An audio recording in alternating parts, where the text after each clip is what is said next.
दोस्तों, खबर शुरू करने से पहले आपको ये जान लेना ज़रूरी है कि अगर आपके पास कोई खबर है, कोई न्यूज़ है, कोई घटना है, तो आप मेरे नंबर 9456269712 पर मुझसे कांटेक्ट कर सकते हैं। अगर आप चाहते हैं कि आपकी खबर आपके नाम के साथ चले तो नाम के साथ चलेगी। अगर आप चाहेंगे कि आपका नाम छुपा कर चले तो छुपा कर चलेगी। बस गुजारिश ये है कि क्राइम एक्सपोजर चैनल को सब्सक्राइब कीजिए, खबरों को शेयर कीजिए और अपना सहयोग दीजिए। जी हाँ, नवाबों का शहर रामपुर, इल्मो अदब का शहर रामपुर, तहजीब व तमद्दुन का शहर रामपुर, अच्छे अच्छे खानों लजीज पकवानों का शहर रामपुर, गंगो जमनी तहजीब का शहर रामपुर। आइए मेरे साथ बने रहिए इस क्लिप में। जानते हैं हम रामपुर के बारे में कि रामपुर में क्या क्या हुआ है, रामपुर की धरोहर क्या क्या है, रामपुर के नवाबों का इतिहास क्या क्या है, रामपुर की ऐतिहासिक इमारतें क्या क्या हैं। शुरू से आखिर तक बने रहिए इस क्लिप में मेरे साथ। दोस्तों, मैं Arif Khan, crime exposure news room से।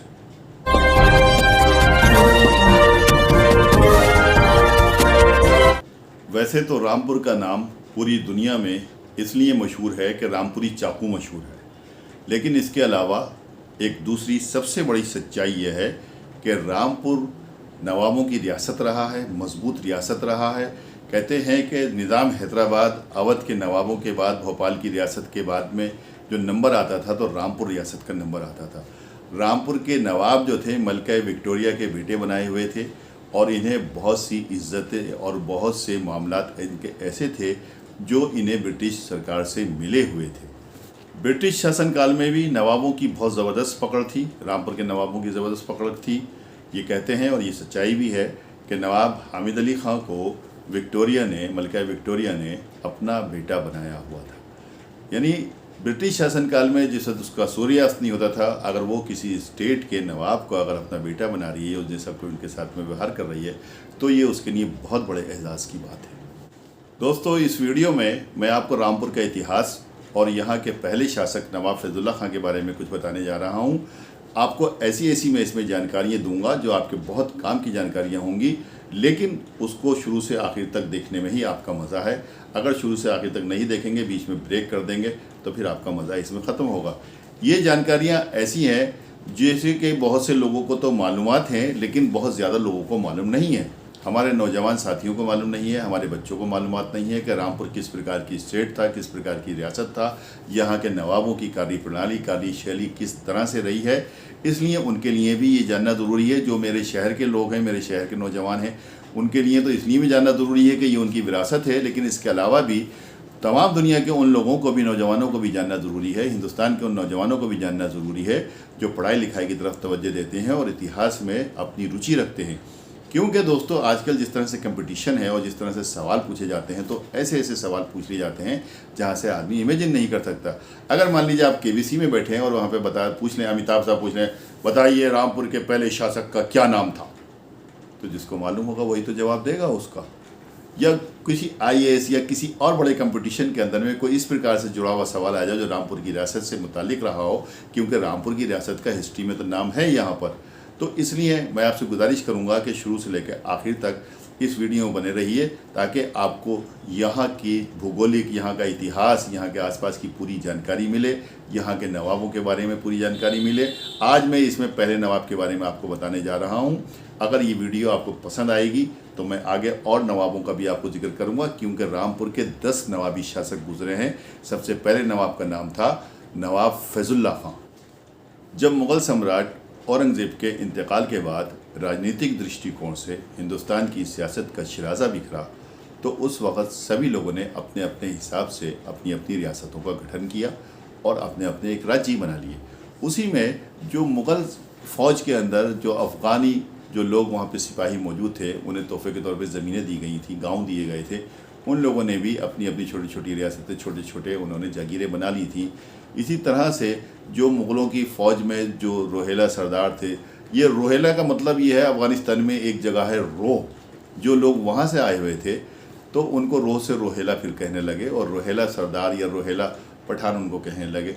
तो इस तरह बहरहाल रोहेला जो लोग थे वो यहाँ पर आके इस एरिए में बस गए, इसलिए इस एरिए का नाम रोहेलखंड पड़ा।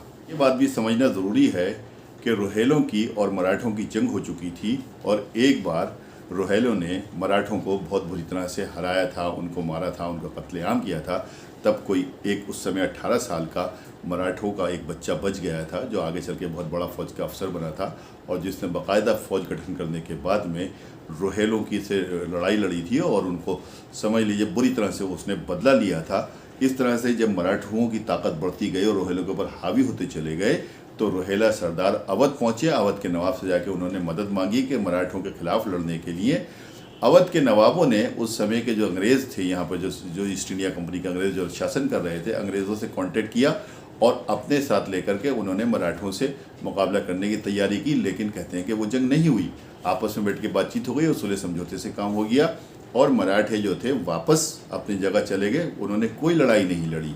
इसके बाद में जो कुछ भी रोहेलों का और अवध सरकार का जो तय हुआ था कि इस लड़ाई के बदले में जो उनको दिया जाएगा, तो रोहेला ने उनको देने से इनकार कर दिया। कहने लगे कि लड़ाई वड़ाई तो कुछ हुई नहीं, तो अब हम किस बात करते हैं और हमारे पास कुछ है भी नहीं अभी, इसमें की बातें करने लगे वहाँ पर। खैर कोई बात नहीं है, वो बात वहाँ पर ख़त्म हो गई। लेकिन अवध के नवाबों ने इसको दिल में रख लिया और फिर उन्हीं अंग्रेज़ सरकार के फ़ौजियों के साथ, यानी अंग्रेज़ी फ़ौजियों के साथ एक बाकायदा मूवमेंट चला और रोहेल खंड में जितने भी रोहेले नवाबों की छोटी छोटी जागीरें या छोटी छोटी स्टेट थी, सबको तबाह और बर्बाद करते चले गए। उन्होंने वहाँ से जब शुरुआत करी तो शाहजहाँपुर, बरेली, पीलीभीत, ये सब जगह पर एक पूरा कत्लेआम था, बर्बादी का मंजर था, सब तरफ वो हो रहा था और रोहेलों को काटा मारा जा रहा था। लेकिन उस वक्त अगर कोई एक स्टेट बची हुई थी, कोई एक शहर बचा हुआ था, तो वो तो रामपुर था। वो क्यों था वो मैं आपको आगे बताता हूँ। कहते हैं कि जब अवध के नवाबों ने अंग्रेज़ों के साथ मिलकर रोहेल के ऊपर चढ़ाई करने का प्रोग्राम बनाया था, प्लानिंग की थी, तो उस वक्त उसकी जो सूचना थी नवाब फैजुल्ला खान तक आ गई थी। वो कैसे आई थी बहरहाल तो एक अलग विषय है। तो उन्होंने उसी वक्त एक संधि प्रस्ताव भेजा था और एक ऑफ़र दी थी कि आप ठीक है, आप चढ़ाई कर रहे हैं, रोहेलों को नेस्तनाबूद कर रहे हैं, लेकिन हमारी तरफ आप मत आइए, हमारी तरफ आप उठाकर मत देखिए। हम वचन देते हैं, उन्होंने प्रॉमिस किया था कि हम हमेशा आपके और अंग्रेज़ सरकार के, यानी अवध के नवाबों के और अंग्रेज़ सरकार के वफादार रहेंगे और इसके बदले में जो टैक्स की शक्ल में दिया जाता है वो भी आपको देने को तैयार हैं। तो सब तरफ मारकाट हो रही थी, लेकिन रामपुर के अंदर किसी किस्म की कोई मारकाट नहीं हुई थी। यहाँ पे चैन और सुकून के साथ में लोग रह रहे थे। दोस्तों, 1774 को रामपुर राज्य की स्थापना हुई थी। नवाब फैजुल्ला खान ने यहाँ पर 20 वर्ष राज्य किया। 1794 में 63 वर्ष की आयु में उनका इंतकाल हुआ।